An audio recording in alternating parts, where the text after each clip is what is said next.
¿En qué? Sí, son 3 casos. El doctor lo puso en 3 casos. Lo pasamos. Sí, son las claves.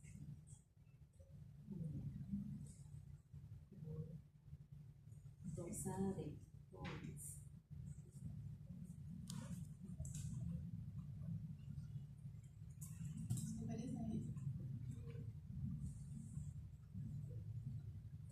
Dorsada de Pons.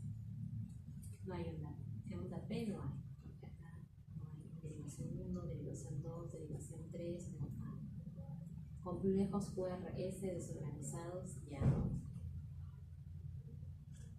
Por los picos que tiene la R. Dorsada de Pons. Y acá la está catalogando. Seguro que no he llevado electro, ¿no? No.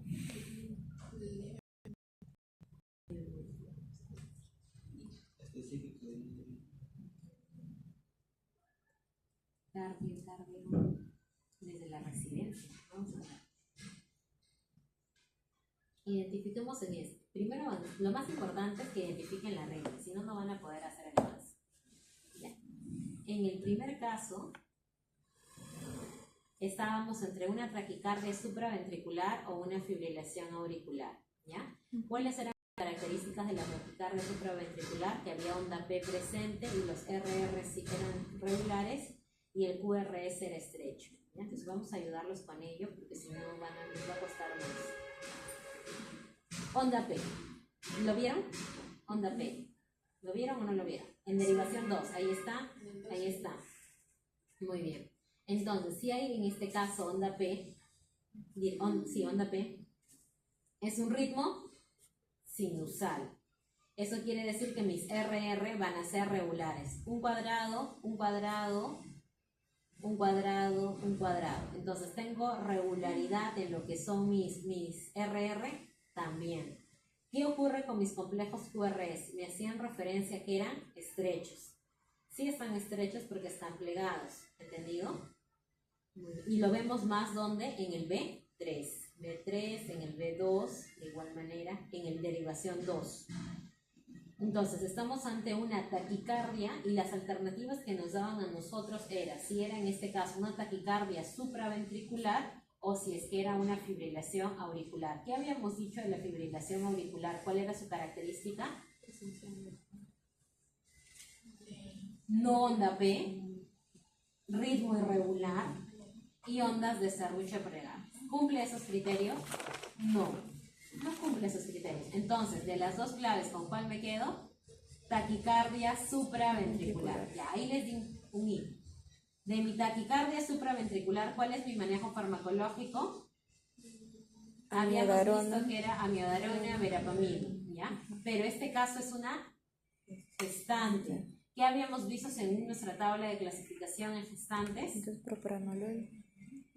Los beta bloqueantes, pero si nosotros recordamos nuestra tabla resumen, la taquicardia supraventricular, además de amiodarona, adenosín y verapamil. ¿Adenosín sí se daban gestantes? Sí, sí se daba en gestantes. Amiodarona y verapamilo, restricción por el riesgo, en este caso materno-fetal. ¿Y qué nos mencionaba? Maniobra vagal. Maniobra vagal también puedo darle una gestante. Perfecto. Entonces ya solamente, el manejo que podría hacer con ella es adenosina, maniobra vagal y evaluar en este caso el hecho de que pueda ir o no a casa, como se menciona, con lo que es un beta block, evaluar el riesgo. ¿Y con cuál beta block? Hasta ahí tenemos parte de. Segunda pregunta. ¿Cuál antiarrítmico sería contraindicado? Amiodarona. Amiodarona, y acá también lo habíamos visto. Dentro de los arrítmicos que estaban rojos. Rojito, amiodarona, no lo daban, ¿ya? Por más que esté, no lo daban. ¿Cuál era el target en este caso de la adenosina? Canales de potasio. Exacto, muy bien, entonces ya tenemos parte de ya. La segunda y la tercera, ¿ustedes mismos son? ¿Qué tipo de rival? ¿Sí? Bueno, con el diagnóstico ya lo sacan, ya. Sí, porque la idea son las gráficas. Yo sí los entiendo. ¿Son secuenciales o está partido? No, acá es 1, acá es 2. Y acá son de las extremidades ABR, ABL, ABF y estas son las precordiales. ¿Cuál deberíamos? Ustedes donde tienen que ver primero es de 2, así como en esta lámina de acá, para ver lo del ritmo sinusal. Siempre en D2 verificaré y luego buscan los intervalos CRL y luego los complejos QRS. Eso es lo primero, como les enseñé en la clase teórica. Y eso mismo lo verifican en las demás. En las demás derivaciones y en las precordiales. Ahora, acá vemos en D2. Tenemos un papel primero que nada. Yo no veo un papel, personalmente. No veo.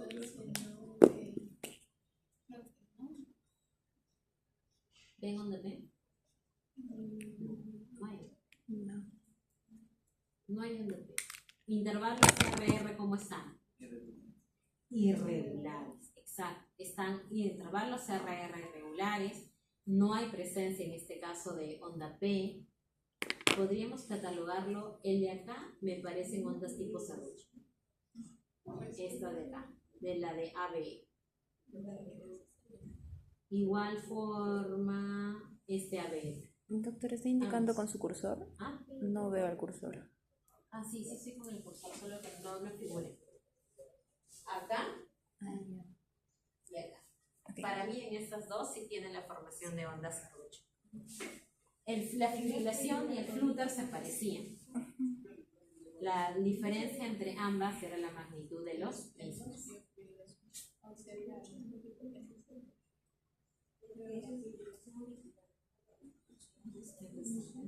No hay onda P. Muy bien. Está ausente en A. ¿Con cuál de estas dos láminas? Para mí, fibrilación auricular.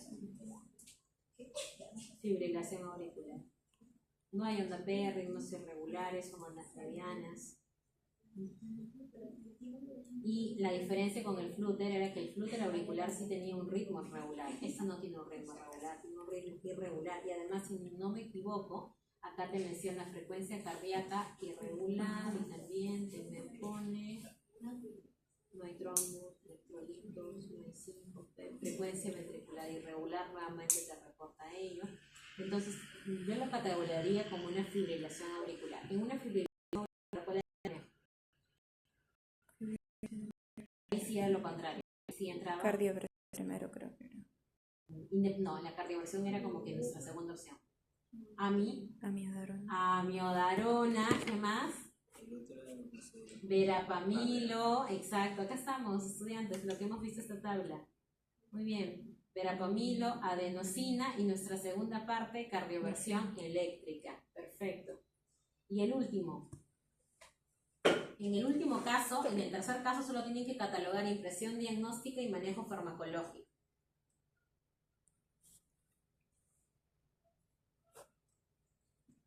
El último. El último que digamos ver. En el tercero son la impresión diagnóstica y manejo farmacológico.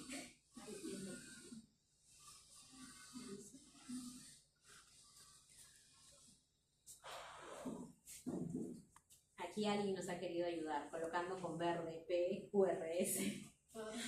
Ajá, P, T, QRS. Eso está súper desordenado. No hay complejos Q. Ritmo CRR irregular, tampoco hay, miren acá el 2, no hay onda P, no hay onda P, no hay onda P. Ya, me quedo en todos aquellos que hay ausencia de onda P. Fibrilación y lo que es flúter. Pero para hacer fibrilación y flúter, como se dice, no tengo, si bien es cierto tengo el ritmo irregular, no me compete en relación al tamaño de las demás gráficas, porque no hay QRS. Porque en la fibrilación sí hay QRS formado y es estrecho. Acá el QRS está dismórfico, no tiene forma. Entonces me quedo con ¿quién? Con ventrículos, donde aparentemente encajaría ¿cuál es? Point. Dorsada de points. ¿Y cuál es el manejo en ese caso? ¿No era magnesio? Sulfato de magnesio, exacto. Entonces con eso ya tenemos el parámetro del caso clínico. Y este me lo quedo. Pase, doctora, pase. No, con eso yo corrijo. Con ello me corrijo, no se preocupe. Entonces ya con eso hemos completado. A ver, vamos a ver acá este video. Fármacos usados para prevenir o tratar los trastornos del ritmo cardíaco. Se clasifican en 5 grupos, basándose en la clasificación inicial de Vaughan-Williams, modificados por las diversas asociaciones europeas de cardiología.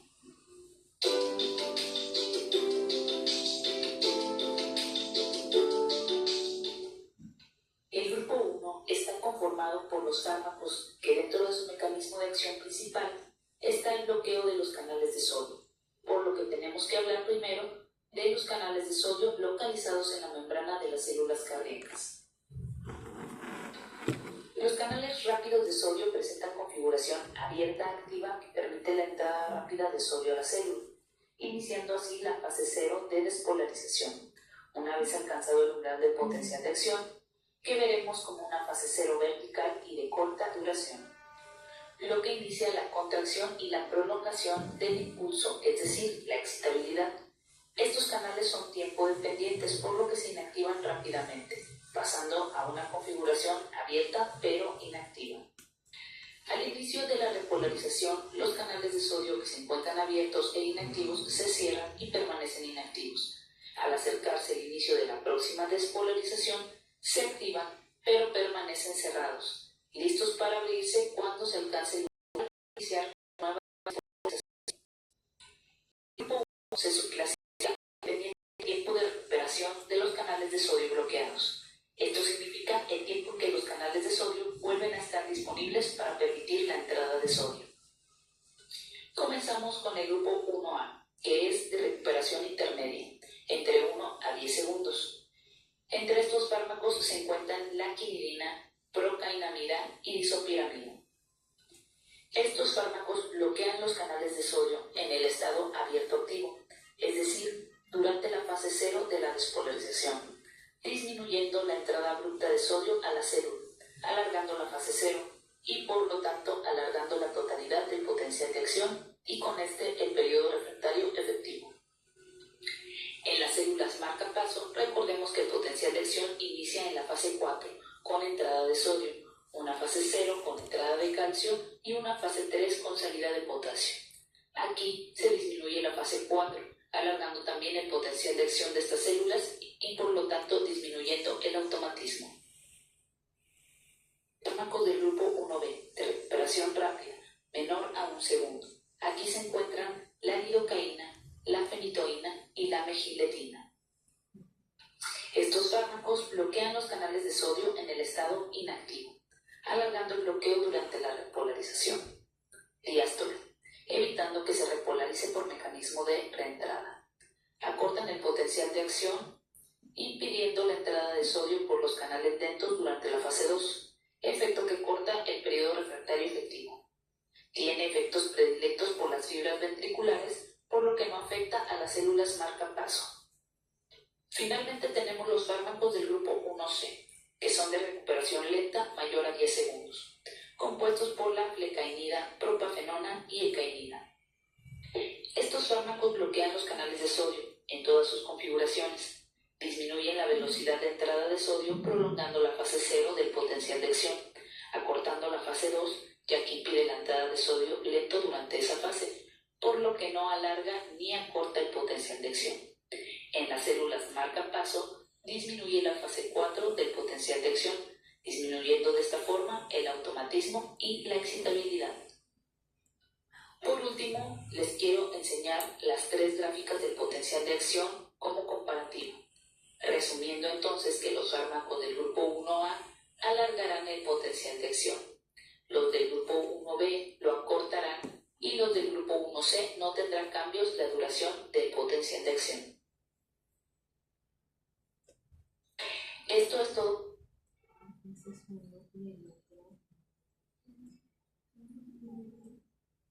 Y este es el segundo. Es la conspiración del mal olor con Speed Stick Energy, con 48 horas de protección contra el mal olor.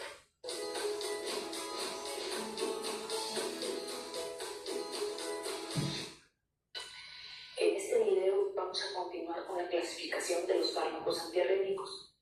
Ya vimos el el mecanismo de acción de los antiarrítmicos de la clase 1 y la subclasificación en 1A, 1B y 1C.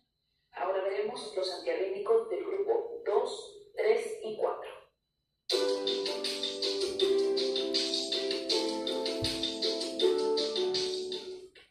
El grupo 2 se compone de tinolol, nadolol, propranolol y metoprolol. También se conocen como beta-bloqueadores. El mecanismo de acción es mediante el bloqueo de los receptores beta-adrenérgicos que se encuentran principalmente en las células cardíacas, evitando la fosforilación de los canales lentos de calcio. Esto disminuye la entrada de calcio a la célula y la liberación de calcio a través del retículo sarcoplásmico. También se disminuye la fosforilación de la troponina 1 y la incorporación de calcio al interior de la célula. Todo esto provoca disminución de la conducción a través del nodo AB, de la frecuencia, contractilidad y la interacción entre actina y miosina. Los efectos en el potencial de acción son disminuyendo la fase 0 y la fase 4 de las células marcapasos, nodo sinoauricular y nodo. Fase 0 y fase 4, lo que vimos en una de las diapositivas. Podemos dar respuestas completas. Mediante una fase 0 con apertura de canales dentro de calcio, así como disminución de la fase 4, en donde además de entrada de calcio hay entrada de sodio. Esto provoca que se aumente el tiempo de conducción del nodo auriculoventricular, alargando el intervalo PR y aumentando el periodo refractario del nodo auriculoventricular. En el grupo 3 se encuentran la miodarona y el sotalol. Son bloqueadores de los canales de potasio, por lo que afectan en el potencial de acción cardíaco.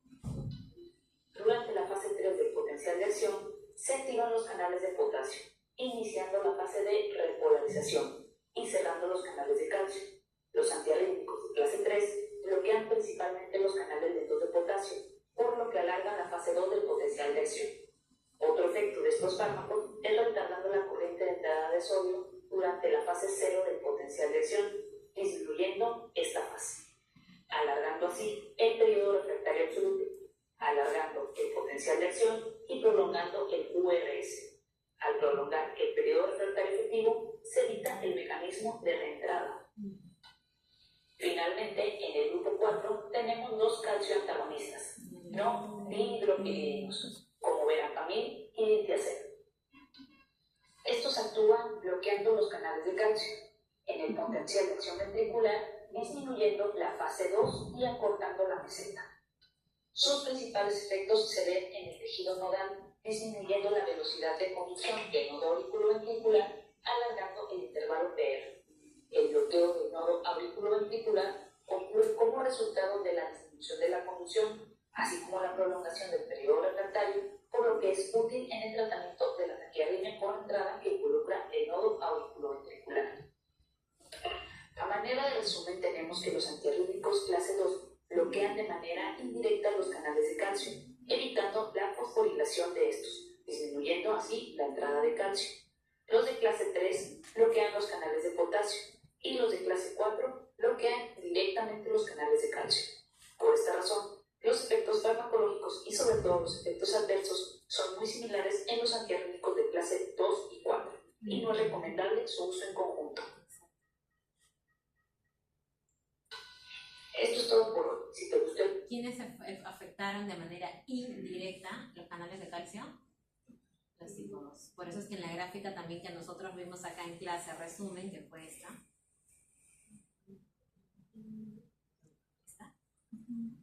Los beta, nosotros también vemos, ¿no?, el efecto en relación a lo que es esos canales indirectos, mientras que en el caso propiamente del grupo 4 es netamente efecto directo. ¿Y qué otra recomendación te indica? Que no puedo usar un beta bloqueante más un calcio Antagonista. especialmente de qué grupo? No Dihidropiridínicos. Perfecto. Eso sería entonces, estudiantes, en relación con ustedes. Hemos completado todo.